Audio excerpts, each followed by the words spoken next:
जय हिंद, जय भारत, जय छत्तीसगढ़, जय जोहार।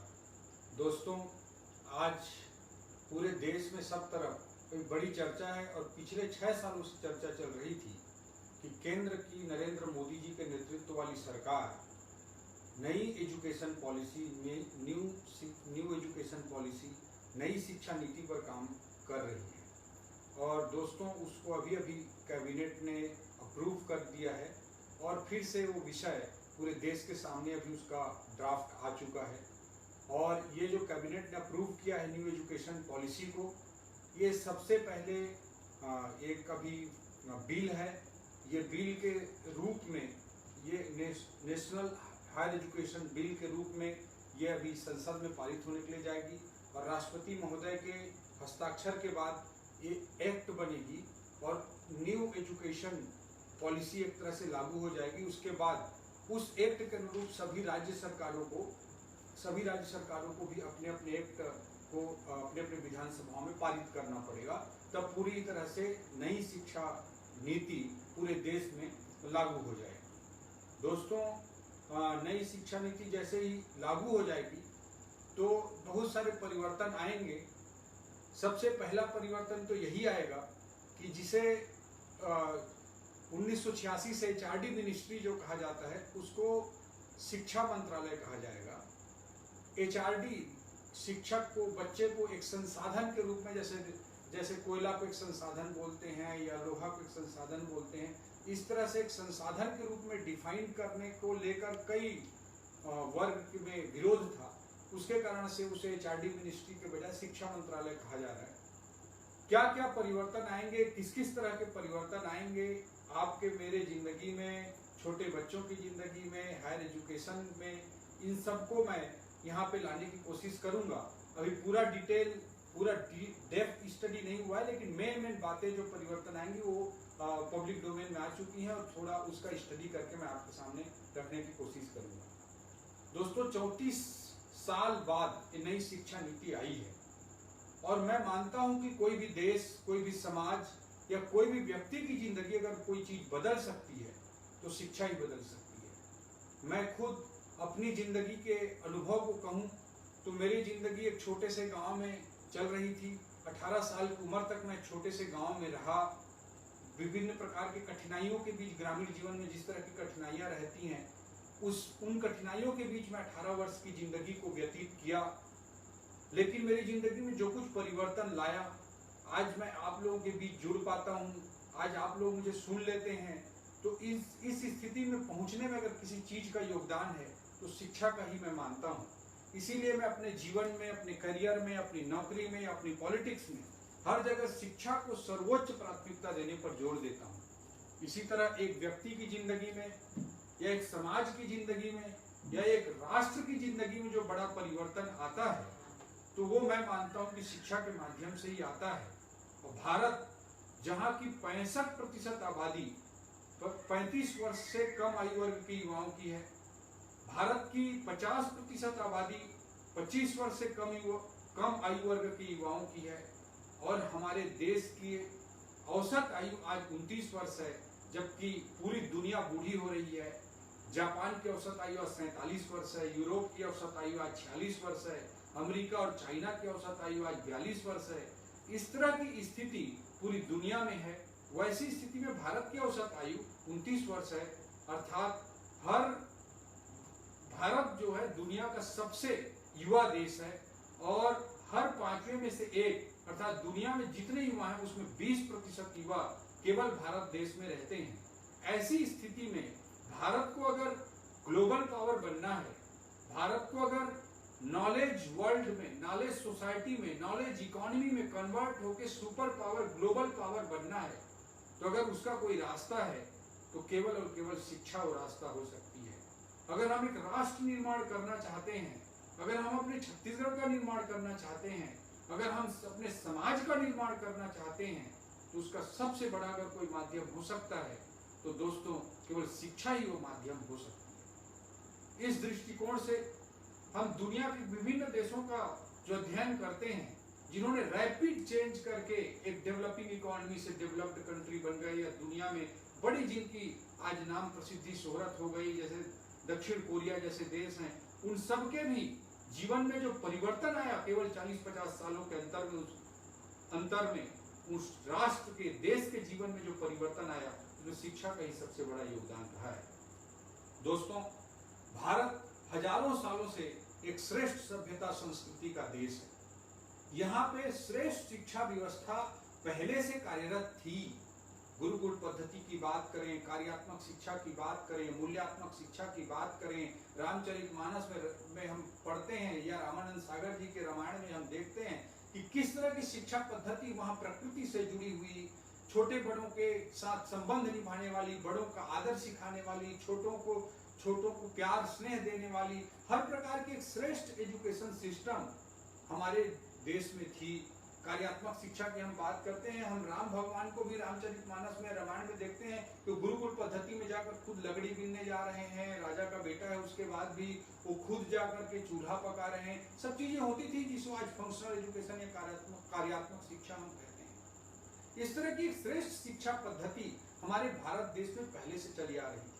हम प्राचीन भारत की बात करें तो चाहे आयुर्वेद हो, चाहे स्पेस साइंस की बात हो, चाहे मैथमेटिक्स की बात हो, सब दृष्टिकोण से भारत एक श्रेष्ठ एजुकेशन सिस्टम वाला, नॉलेज सोसाइटी वाला एक देश रहा है। हमारे देश की परंपरा में ही नागार्जुन, आर्यभट्ट, वराहमिहिर जैसे बड़े बड़े विद्वान पैदा हुए और जिन्होंने न केवल भारत देश के लिए एक अच्छी चिकित्सा पद्धति, एक अच्छी आयुर्वेदिक पद्धति, एक अच्छा स्पेस साइंस का सिस्टम दिया, बल्कि पूरी दुनिया के लिए भी वो मील के पत्थर थे। भारत एक इनोवेशन वाला सोसाइटी रहा है।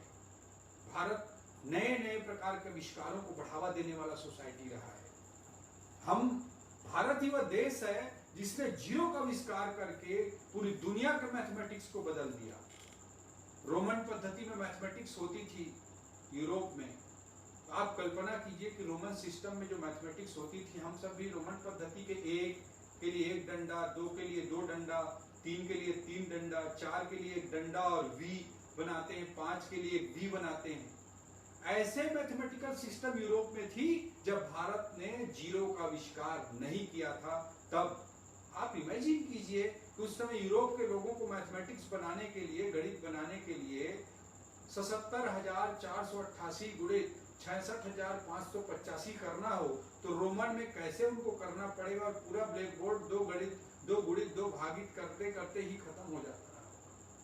लेकिन जीरो का आविष्कार करके रोमन पद्धति के बजाय भारत ने दशमलव पद्धति, डेसिमल सिस्टम दिया, जिसने पूरे दुनिया के मैथमेटिक्स को बदल दिया।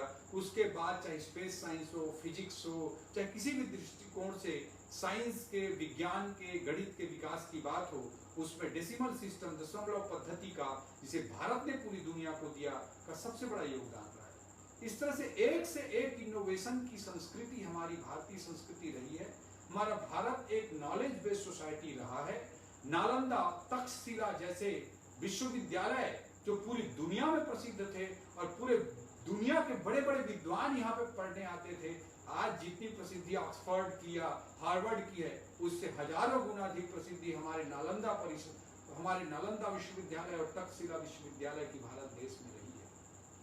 दोस्तों, ऐसे सिस्टम में आज हमको क्यों जरूरत पड़ रही कि नई शिक्षा नीति की हम बात करें, ये पहला सवाल बनता है। दोस्तों, मुझे लगता है कि सब कुछ भारत का सर्वश्रेष्ठ था, लेकिन विशेषकर अंग्रेजों का जब आक्रमण हुआ कहें या अंग्रेजों ने जब हमको गुलाम बनाया, तो न केवल उन्होंने आर्थिक या राजनीतिक दृष्टिकोण से भारत देश को गुलाम बनाया, बल्कि शिक्षा के दृष्टिकोण से भी गुलाम बनाते हुए समाज को एक लंबे समय तक गुलामी की मानसिकता में धकेलने का काम किया। दोस्तों, मैकाले का नाम आप सब लोग जानते हैं।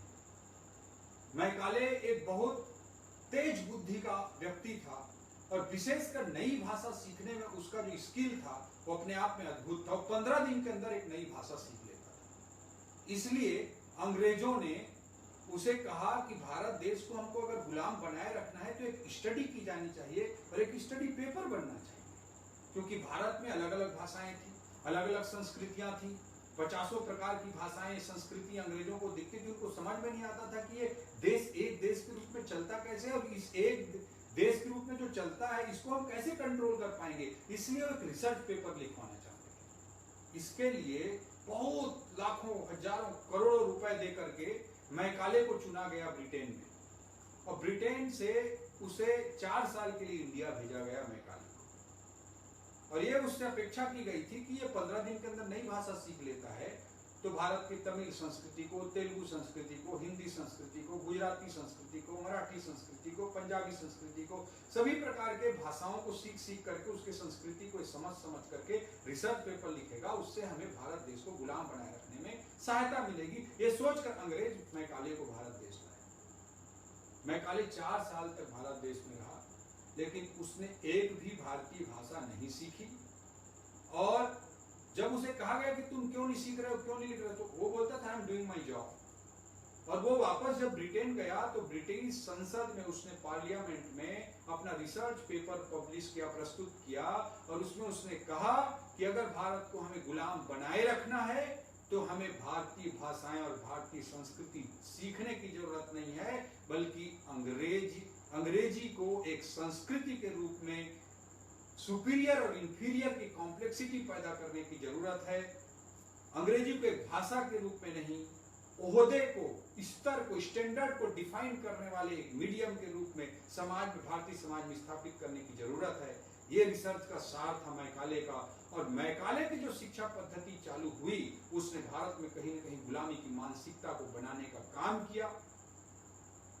अंग्रेजी जैसी चीजों को एक भाषा ना रख करके स्टैंडर्ड को डिफाइन करने वाली एक चीज बनाने का काम किया। उस समय अंग्रेजों को भारतीयों से कोई बड़े इनोवेशन, जीरो की खोज या बड़े स्पेस साइंस रिसर्च करने वालों लोगों की भारतीयों के बीच से उनको जरूरत नहीं थी। उनको जरूरत थी कि जो अंग्रेजों की भाषा को समझ सके और उनके लिए बाबू के रूप में टाइपिस्ट का काम कर सके। इस दृष्टिकोण से शिक्षा व्यवस्था को उन्होंने पनपाया। उस समय औद्योगिक क्रांति का दौर था, तो केवल कामों को कर सकने वाला, कैलकुलेशन कर सकने वाला, इस तरह की चीजों को उन्होंने पनपाया। ह्यूमैनिटी के चीजों को, कला की चीजों को, संस्कृति की चीजों को, साहित्य की चीजों को, इनोवेशन की संस्कृति को बढ़ावा देने का काम उन्होंने नहीं किया, चाहे वो साइंस हो, चाहे साहित्य हो, चाहे किसी भी दृष्टिकोण से। उनको केवल एक वर्कर चाहिए। इसी दृष्टिकोण की शिक्षा पद्धति को उन्होंने पनपाया और सैकड़ों साल तक पनपाया। और दुर्भाग्य की बात है कि भारत देश में आजादी के इतने साल बीतने के बाद भी मैकाले की जो शिक्षा पद्धति है उसके प्रभाव आज भी हमारे सिस्टम में बने हुए हैं। इसको बदलना भारत देश को सुपर पावर बनाने के लिए, भारतीय समाज को दुनिया का जगत गुरु बनाने के लिए सबसे बड़ी जरूरत है। इस दृष्टिकोण से नए शिक्षा नीति की बेहद जरूरत भारत देश को है। और मैं कहूंगा कि 34 साल बाद नरेंद्र मोदी जी की सरकार ने लगातार 6 साल तक परिश्रम करके नई शिक्षा नीति को जो लागू किया है वो इसी दिशा में एक मील का पत्थर साबित हुई। नई शिक्षा नीति में बहुत सारी बातें हैं, लेकिन उसको मूल उद्देश्य तक पहुंचने के लिए उसकी इम्प्लीमेंटेशन में बहुत सारे प्रयासों की जरूरत है। नीति बन जाना, नीति को स्वीकार कर लिया जाना, पार्लियामेंट के द्वारा, राष्ट्रपति जी के द्वारा दस्तखत कर दिया जाना, राज्य सरकारों के द्वारा उसे स्वीकार कर लिया जाना एक विषय है, लेकिन उसको इम्प्लीमेंट करके वास्तविक अर्थ में भारत देश और भारतीय समाज में परिवर्तन लाना एक लंबी यात्रा है और इसमें हम सबको मिलकर काम करना होगा।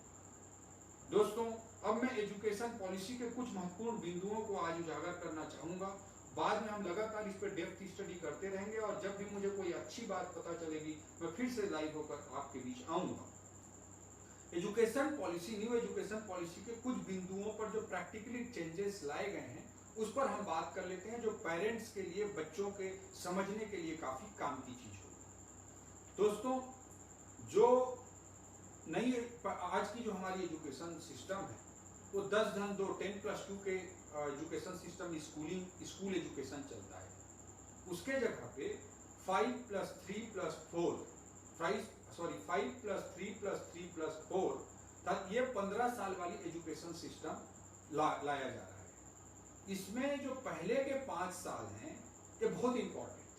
इस एजुकेशन पॉलिसी के जो बनने हैं उसमें जो कंसल्टेशन किया गया, दंतेवाड़ा में एजुकेशन इनोवेशंस के कारण मुझे भी बहुत बार बतौर गेस्ट इनवाइट किया गया, मैंने भी बहुत सारे इनपुट दिए थे। इनमें से कई सारे इनपुट मैं भी जो दिया था, हजारों लोगों ने दिए होंगे वो इनपुट, उनमें से भी कई इनपुट जोड़े गए हैं। तो उसमें से एक महत्वपूर्ण बात जो अभी की नई 5+3+3+4 की जो पद्धति होगी, उसमें बड़ी बात जो आ रही है, पहले के जो 5 साल होंगे उसे फाउंडेशन कोर्स माना जाएगा, बच्चों की शिक्षा के लिए उसे नींव माना जाएगा। इसमें जो बड़ा अंतर था लर्निंग का, सीखने का, कि प्राइवेट स्कूलों में तो हम किड्स स्कूल जो चलते हैं उनके माध्यम से, और प्राइवेट स्कूलों के माध्यम से, प्राइवेट स्कूल में पढ़ने वाला बच्चा नर्सरी, KG1, KG2 पढ़ता था, फिर पहली क्लास में जाता था।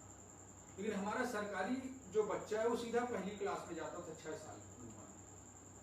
ये जो अंतर था उसके कारण लर्निंग प्रोसेस में शुरू में ही अंतर आ जाता था। इसलिए पहले के जो 5 साल हैं इसमें प्री स्कूलिंग के 3 साल हैं, आंगनबाड़ी के रूप में अब चलता था, लेकिन उतना सिस्टमेटिक एजुकेशन का सिस्टम वो नहीं बन पाया था। तो 3 साल से 8 साल के बच्चों के लिए पहले 5 साल होंगे, उसमें पहले के जो 3 साल है वो प्री स्कूलिंग है, और जो बाद के 2 साल है वो कक्षा पहली और दूसरी है। तो इन 5 सालों को, जिसमें प्री स्कूलिंग के 3 साल और स्कूलिंग के पहले और दूसरे क्लास, इसको मिलाकर फाउंडेशन कोर्स माना जाएगा। इसमें जो 5 साल का एजुकेशन है, इसमें जो सबसे महत्वपूर्ण बात मैं बताना चाहूंगा ये है कि 5वीं तक की शिक्षा को मातृभाषा में किया जाएगा। ये बहुत जरूरी मैं मानता हूं।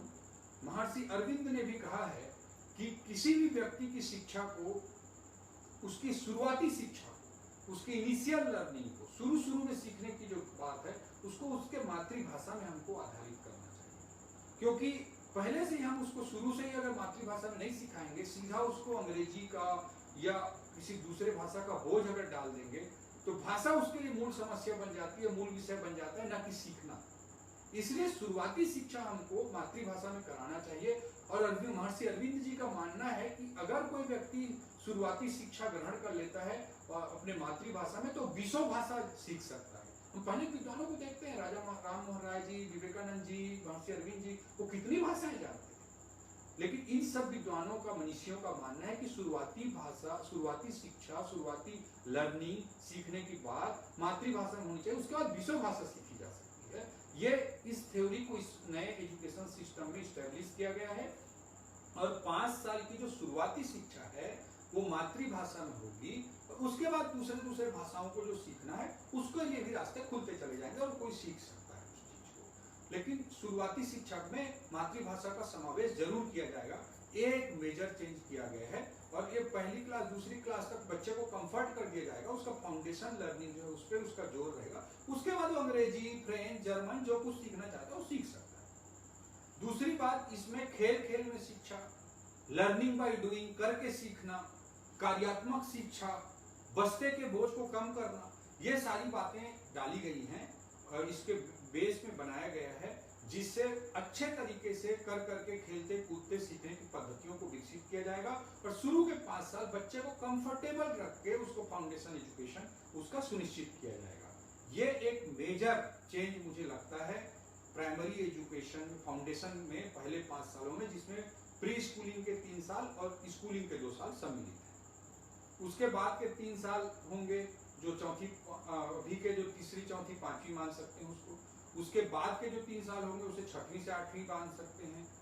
इस स्टेज में 6वीं से जो एक मेजर परिवर्तन किया गया है वो मैं आपके सामने रखना चाहूंगा, वह है 6वीं क्लास से वोकेशनल एजुकेशन चालू हो जाएगा।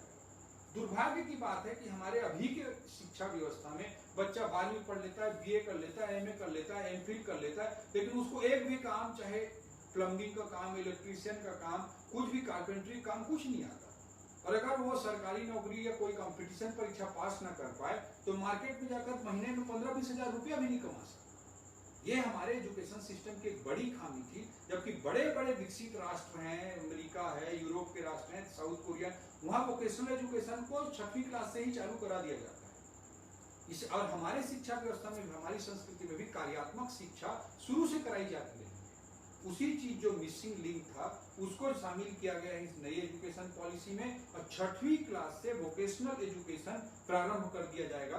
एक महत्वपूर्ण बात है, 6वीं क्लास से ही वोकेशनल एजुकेशन को चालू कर दिया जाएगा। और 6वीं क्लास से ही computer coding, software, mobile application, इन सब तत्वों का समावेश किया गया है। और 6वीं क्लास से ही बच्चा इंटर्नशिप भी कर सकता है। अगर बच्चे को लगता है कि मुझे कारपेंट्री सीखना है तो बढ़ई के पास भी अपने एजुकेशन सिस्टम के तहत ही जा सकता है। इलेक्ट्रीशियन का काम सीखना है तो इलेक्ट्रीशियन के पास जा सकता है। प्लम्बिंग का काम सीखना है तो प्लम्बर के पास जा सकता है। बिल्डिंग का काम सीखना है तो बिल्डर के पास जा सकता है। म्यूजिक सीखना है तो म्यूजिक वाले के पास जा सकता है। तो ये इंटर्नशिप का प्रावधान 6वीं क्लास से चालू कर दिया गया है। तो मिडिल स्कूल में जो मेजर चेंज किया गया है वो 6वीं क्लास से वोकेशनल एजुकेशन का इंट्रोडक्शन है और इंटर्नशिप व्यवस्था को लागू करना है। अब 9वीं से 12वीं तक में जो मेजर चेंज किया गया है वो भी मैं आपके सामने रखना चाहूंगा। इस पे मल्टी डिसिप्लिनरी कोर्स लागू किए गए हैं। अर्थात 9वीं से 12वीं तक ऐसा नहीं है कि मैं आर्ट्स का हूं तो केवल पॉलिटिकल साइंस, हिस्ट्री और ज्योग्राफी ही पढ़ सकता हूं। कोई मैं इतिहास भी पढ़ सकता हूं, साथ में फिजिक्स भी पढ़ सकता हूं, मैं मैथ्स भी पढ़ सकता हूं, साथ में मैं फैशन डिजाइनिंग भी पढ़ सकता हूं, केमिस्ट्री के साथ साथ म्यूजिक भी पढ़ सकता हूं, फिजिक्स के साथ फैशन डिजाइनिंग भी पढ़ सकता हूं, बेकरी का काम भी मैं पढ़ सकता हूं, सीख सकता हूं। तो मल्टी डिसिप्लिनरी अप्रोच है। एक ही विषय लेना है। इस व्यवस्था को परिवर्तित किया गया है। एक मेजर परिवर्तन मैं मानता हूं। एक पूल होगा, उस पूल में से सेलेक्ट करना होगा और बोर्ड के जो एग्जाम होंगे उसको प्रेशर वाला एग्जाम बनाने के बजाय उसको एक रिपोर्ट कार्ड का स्वरूप दिया गया है और रिपोर्ट कार्ड का स्वरूप 360 डिग्री का होगा और हर तरह के पहलुओं को उसमें जोड़ा जाएगा, जिसका आकलन शिक्षक भी करेंगे, आपके साथ पढ़ने वाले सहपाठी लोग भी करेंगे और स्वयं बच्चा भी खुद का आकलन करेगा। इस तरह के रिपोर्ट कार्ड की व्यवस्था की गई है बोर्ड एग्जाम्स में। मल्टी डिसिप्लिनरी होगा, हर तरह के विषय पढ़ सकते हैं। एक मेजर परिवर्तन है। बहुत सारे डेवलप्ड कंट्रीज में इस तरह की शिक्षा व्यवस्थाएं लागू भी हैं वर्तमान में। तो एक यहाँ पे किया गया है। कॉलेज की पढ़ाई की मैं बात करूं तो परसेंट के साथ साथ एक कॉमन एप्टीट्यूड टेस्ट भी होगा और कॉमन एप्टीट्यूड टेस्ट और 12वीं के अंक इन दोनों को मिलाकर के कॉलेज में एडमिशन की व्यवस्था होगी। और जो मेजर चेंज कॉलेज में किया गया है वो मैं रखना चाहूंगा। जो स्कूल में मल्टी डिसिप्लिनरी अर्थात आर्ट्स के साथ साथ मैथ्स के, साइंस के सब्जेक्ट भी पढ़ सकते हैं, फिजिक्स के साथ फैशन डिजाइनिंग या केमिस्ट्री के साथ म्यूजिक भी पढ़ सकते हैं, इसी तरह की व्यवस्था कॉलेज में भी लागू रहेगी। एक पूल रहेगा, उस पूल में से आपको विषय लेना होगा। तो मल्टी डिसिप्लिनरी जो सब्जेक्ट का सिस्टम है वो 11वीं 12वीं में अब समाप्त हो जाएगा। 9वीं से 12वीं के बीच में मल्टी डिसिप्लिनरी सिस्टम रहेगा। अलग अलग विषय साथ में ले सकते हैं, आर्ट्स के, साइंस के, सबके। उसी तरह का सिस्टम कॉलेज में भी रहेगा। और इसके अलावा जो एक मेजर चेंज किया गया है वो है multi entry multi exit system. आज क्या होता है, मैं अगर बी करने ज्वाइन कर लिया, 8 साल अगर मैं पढ़ता हूँ, 8 साल अगर मैं पढ़ता हूँ तो 8 साल अगर मैं पढ़ता हूँ तो अगर मैं 4 साल में अगर पढ़ता हूँ 8 सेमेस्टर में, तो 1 साल बाद अगर मैं छोड़ देता हूँ, 2 साल या 3 साल बाद छोड़ देता हूँ तो वो 0 हो जाता है। लेकिन multi entry multi exit system होगा। इसमें अगर 1 साल बाद भी मुझे मन किया कि मुझे और कुछ करना है तो 1 साल बाद मैं छोड़ सकता हूं, उसमें मुझे सर्टिफिकेट कोर्स मिल जाएगा। 2 साल बाद अगर मैं छोड़ दूं तो डिप्लोमा कोर्स मिल जाएगा। 3 साल बाद अगर छोड़ दूं तो मुझे बैचलर डिग्री मिल जाएगी। 4 साल बाद अगर मैं छोड़ दूं तो रिसर्च सर्टिफिकेट के साथ वाली बैचलर डिग्री मिल जाएगी। इसमें ग्रेजुएशन जो है 2 प्रकार का कर दिया गया है। अगर मैं कोई एम्प्लॉयमेंट बेस्ड कोई कंपटीशन एग्जाम देना चाहता हूँ, IAS PSC देना चाहता हूँ, तो मेरे लिए ग्रेजुएशन 3 साल का होगा। और मैं अगर रिसर्च करना चाहता हूँ तो मेरे लिए ग्रेजुएशन 4 साल का होगा। और उसके बाद एमफिल की व्यवस्था को समाप्त कर दिया गया है। बीच में सीधा PhD किया जा सकता है। तो रिसर्च वाले लोग और कंपटीशन एग्जाम वाले लोग स्कूल के बाद ही अलग अलग हो जाएंगे। और 1 साल भी अगर आप किए हो तो सर्टिफिकेट कोर्स कर लो, 2 साल किए तो डिप्लोमा, 3 साल को तो बैचलर डिग्री, IAS की परीक्षा देनी तो 3 साल में बैचलर डिग्री देकर आप जाके दे सकते हैं। और अगर आपको रिसर्च में आगे बढ़ना है तो 4थे क्लास 4th ईयर भी करना पड़ेगा। इसमें रिसर्च सर्टिफिकेट के साथ आपको डिग्री मिलेगी। तो मल्टी डिसिप्लिनरी होगा कॉलेज का एजुकेशन सिस्टम और multi entry multi exit system होगा। आप 1 साल बाद भी कॉलेज छोड़ सकते हैं। 2 साल आप कोई दूसरा काम के, म्यूजिक सीखने चले गए या खेल कूद करने चले गए, क्रिकेट खेलने लग गए, और आके आप 2 साल बाद भी अगर ज्वाइन करें तो तीसरे साल को आप ज्वाइन कर सकते हैं। और एक पूरा डिजिटल सिस्टम होगा जिसे एकेडमिक बैंक ऑफ क्रेडिट कहा जाएगा। उसमें आपका पूरा लेखा जोखा उसमें दर्ज रहेगा। आपके आपके क्रेडिट स्कोर उसमें उस क्रेडिट बैंक में डाले जाते रहेंगे और उस एकेडमिक बैंक ऑफ क्रेडिट में आपका स्कोर होता रहेगा और उसके अनुरूप आपको डिग्री मिलती रहेगी। 1 साल में एक सर्टिफिकेट कोर्स, 2 साल में डिप्लोमा कोर्स, 3 साल में डिग्री कोर्स और 4 साल में रिसर्च सर्टिफिकेट के साथ वाली डिग्री कोर्स। तो इस तरह से बीच में ब्रेक लेने का भी सिस्टम होगा।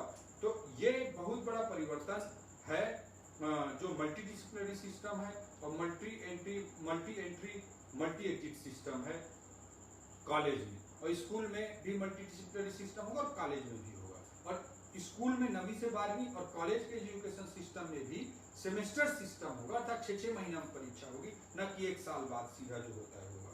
इसी के अनुरूप IIT जैसे बड़े बड़े संस्थान जो हमारे हैं उनके भी एजुकेशन सिस्टम को ज्यादा समग्र बनाया जाएगा और ह्यूमैनिटी और साइंस का जो बड़ा एक गैप बना हुआ है आर्ट्स और साइंस के सब्जेक्ट्स का, उसको भी कहीं कहीं खत्म किया जाएगा।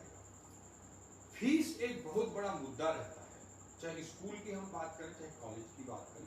तो फीस के दृष्टिकोण से इस नेशनल एजुकेशन पॉलिसी में रेगुलेटर का सिस्टम होगा, ये सबसे बड़ी बात है। मैं ये बात को रखना चाहूंगा और एक रेगुलेटर जो तय करेंगे उतना ही फीस देना होगा। ये व्यवस्था भी नई एजुकेशन पॉलिसी का एक महत्वपूर्ण विषय है। दोस्तों, अब मैं शॉर्ट में ब्रीफ करते हुए बोलना चाहूंगा कि इस नए एजुकेशन सिस्टम में 10-2 के बाद 2 साल 12वीं, 10+2 के एजुकेशन सिस्टम के जगह में 5+3+3+4 का एजुकेशन सिस्टम होगा। पहले 5 साल फाउंडेशन के होंगे, जिसमें प्री स्कूलिंग के स्कूल के पहले के 3 साल और पहली और दूसरी क्लास को जोड़ा गया है। इस फाउंडेशन कोर्स में मातृभाषा में एजुकेशन होगा, बस्ते के बोझ को कम किया जाएगा, खेल खेल में शिक्षा दी जाएगी। ये मूल विषय है फाउंडेशन कोर्स का। जो मिडिल स्कूल है 6वीं से 8वीं तक, उसमें जो मुख्य परिवर्तन है कि 6वीं क्लास से वोकेशनल एजुकेशन स्किल ट्रेनिंग चालू हो जाएगी। मैं कारपेंट्री, इलेक्ट्रीशियन, प्लम्बर, वेल्डर जैसे काम सीखने लग जाएगा कोई भी बच्चा 6वीं क्लास के बाद। और इसके अलावा computer coding, software, mobile application जैसे भी चीजें कोर्स में आ जाएंगी। और 6वीं क्लास से ही बच्चा इंटर्नशिप का भी कर सकेगा, ये प्रावधान मिडिल स्कूल में किया गया है। हाई स्कूल में मल्टी डिसिप्लिनरी सिस्टम है, मतलब साइंस के साथ कुछ भी विषय ले सकते हैं, आर्ट्स के विषय भी ले सकते हैं, फिजिक्स के साथ इतिहास भी पढ़ा जा सकता है, फिजिक्स के साथ म्यूजिक भी पढ़ा जा सकता है, केमिस्ट्री के साथ फैशन डिजाइनिंग भी पढ़ा जा सकता है, बेकरी डेयरी का कोर्स भी पढ़ा जा सकता है, कृषि का कोर्स भी पढ़ा जा सकता है, डेयरी का कोर्स भी पढ़ा जा सकता है, फिशरी का कोर्स भी पढ़ा जा सकता है। तो ये मल्टी डिसिप्लिनरी सिस्टम होगा। और कॉलेज में जो है मल्टी डिसिप्लिनरी के साथ साथ multi entry multi exit system होगा। ताकि 1 साल 2 साल के बाद भी आप गैप ले सकते हैं, उसका भी क्रेडिट स्कोर उस हिसाब से आपको सर्टिफिकेट मिल जाएंगे। 1 साल में सर्टिफिकेट कोर्स, 2 साल में डिप्लोमा, 3 साल में बैचलर और 4 क्लास में रिसर्च सर्टिफिकेट के साथ डिग्री। और कोई कंपटीशन एग्जाम देने वाला होगा उसको केवल 3 साल का ग्रेजुएशन करना होगा, जिसको रिसर्च करना होगा उसको 4 साल का ग्रेजुएशन करना होगा। लेकिन बीच में जो एमफिल होता है उसको समाप्त कर दिया गया, जिससे सीधा वो PhD कर सकेगा, जिससे उससे भी रिसर्च वाले बच्चों को भी फायदा होगा। और स्कूल सिस्टम में जो परिवर्तन और कॉलेज सिस्टम में जो परिवर्तन हो रहे हैं उसी के अनुरूप IIT जैसे बड़े संस्थानों के लिए भी परिवर्तन किए जाएंगे। और जो फीस की बात है उसके लिए रेगुलेटर नियुक्त किया जाएगा। माता पिता के लिए सबसे बड़ा कंसर्न ये होता है कि ये व्यवस्थाएं नई एजुकेशन पॉलिसी में लागू की गई है। दोस्तों, इसको और डीप स्टडी करके और कुछ अच्छी बातें मुझे जब जब पता लगेंगी मैं बीच बीच में आपके बीच लाइव होकर जरूर इस बात को रखूंगा। इसके अलावा जो मुझे आखिरी में लगता है कि किसी भी देश और समाज की शिक्षा व्यवस्था को अगर हम बदलना चाहते हैं तो केवल एक सरकार के बस की बात नहीं है। इस एजुकेशन सिस्टम को बदलने के लिए, पूरी व्यवस्था को बदलने के लिए बच्चों के साथ साथ उनके पेरेंट्स, सभी शिक्षक गणों का जो कि पूरे समाज के निर्माता हैं, उन सभी शिक्षकों का, मीडिया का, NGO का, सबकी सहभागिता होगी, तभी हम अपनी शिक्षा व्यवस्था को बदल पाएंगे और भारतीय समाज और भारत देश को दुनिया की सबसे बड़ी ताकत बना पाएंगे। इसके लिए नई एजुकेशन पॉलिसी में बजट के 6% को खर्च करने की बात कही गई है, जो अभी आजादी के बाद तक 2-3% के बीच में रही है। एक बड़ी चुनौती है, इसको निश्चित रूप से लागू करना चाहिए, तभी हम अपने समाज को और आने वाली पीढ़ी को दुनिया में, अमेरिका में, यूरोप में सभी जगह अपने डंका बजवा सकते हैं और भारत को सबसे ज्ञानवान समाज के रूप में, नॉलेज सोसाइटी के रूप में स्थापित करके दुनिया की सबसे बड़ी ताकत बना सकते हैं। इसी सोच के साथ नई एजुकेशन न्यू एजुकेशन पॉलिसी को, नई शिक्षा नीति को लागू करने में हम सबको योगदान देना चाहिए। इसके लिए 34 साल बाद 6 साल के परिश्रम से मोदी जी की सरकार ने जो न्यू एजुकेशन पॉलिसी लाई है, उसके लिए मैं सरकार को, मोदी जी को भी धन्यवाद देता हूँ।